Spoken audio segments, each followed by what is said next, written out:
ഒന്നുമില്ലാത്ത ഒരു സന്ദർഭത്തിൽ നമുക്ക് ഒരുപാട് ആവശ്യങ്ങളൊക്കെ ഉള്ള സമയത്ത് നമുക്ക് അതിൽ ഒന്നുമില്ലാത്തൊരു സന്ദർഭം, അത് പൈസാപരമായിട്ടാണെങ്കിൽ എന്ത് രീതിയിലാണെന്നുണ്ടെങ്കിൽ അപ്പം നമ്മൾ ഒരാളടുത്ത് നിന്ന് കൈ നീട്ടുവാണെന്നുണ്ടെങ്കിൽ ചിലപ്പോൾ അത് കിട്ടത്തില്ല എന്നുള്ളത് മാത്രമല്ല, അവർ ഇച്ചിരി തന്നിട്ടുണ്ടെങ്കിൽ അതിൻ്റെ ഒരുപാട് ഇരട്ടിയായിട്ട് പറഞ്ഞു നടക്കുന്നത്. നമ്മൾ ഒരിക്കലും അങ്ങനെ ഒരാളുടെ മുമ്പ് കൈ നീട്ടി നിൽക്കാനുള്ള സാഹചര്യം ഉണ്ടാക്കാതിരിക്കുക എന്ന് പറഞ്ഞാൽ സാഹചര്യങ്ങൾ ചിലപ്പോൾ ഉണ്ടായിരിക്കും.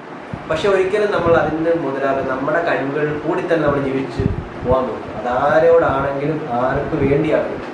അപ്പം നമുക്ക് ഈ അവസ്ഥകളെല്ലാം നമുക്ക് എത്ര വലിയ ദുർഘടമായിട്ടുള്ള അവസ്ഥകളാണെങ്കിലും കുറച്ച് നേരം നമുക്ക് സ്റ്റില്ലായിട്ട് നിൽക്കുക, അതൊക്കെ അങ്ങ് ഓട്ടോമാറ്റിക്കലി മാറും. പക്ഷെ അത് പിടിച്ച് നിൽക്കാനുള്ള ഒരു മനസ്സിൻ്റെ ഒരു എന്താ പറയുക, നമുക്ക് ആ കിട്ടാത്ത സംഭവം എന്താണോ ആ സംഭവത്തിന് വേണ്ടി കുറച്ച് നേരം വെയിറ്റ് ചെയ്യും. പൈസ ആണെങ്കിലും എന്ത് കാര്യമാണെന്ന് നമ്മൾ കൈ നീട്ടുന്നത് കൊണ്ട് അവിടെ ഭിക്ഷ തരുന്ന ആൾക്കാർക്ക് പോലും ചിലപ്പോൾ ആ ഭിക്ഷ തരുന്ന നിസ്സാരമായിട്ടുള്ള കാര്യങ്ങളെ ഇരട്ടിച്ച് പറയാനായിരിക്കും ആഗ്രഹിക്കുന്നത്. നാളെ നിങ്ങൾ ഇനി എത്ര പൈസ ഉണ്ടാക്കിയാലും ആ ഒരു കളങ്കം നിങ്ങളുടെ അവിടെ അതേപോലെ തന്നെ കിടക്കുകയും ചെയ്യും.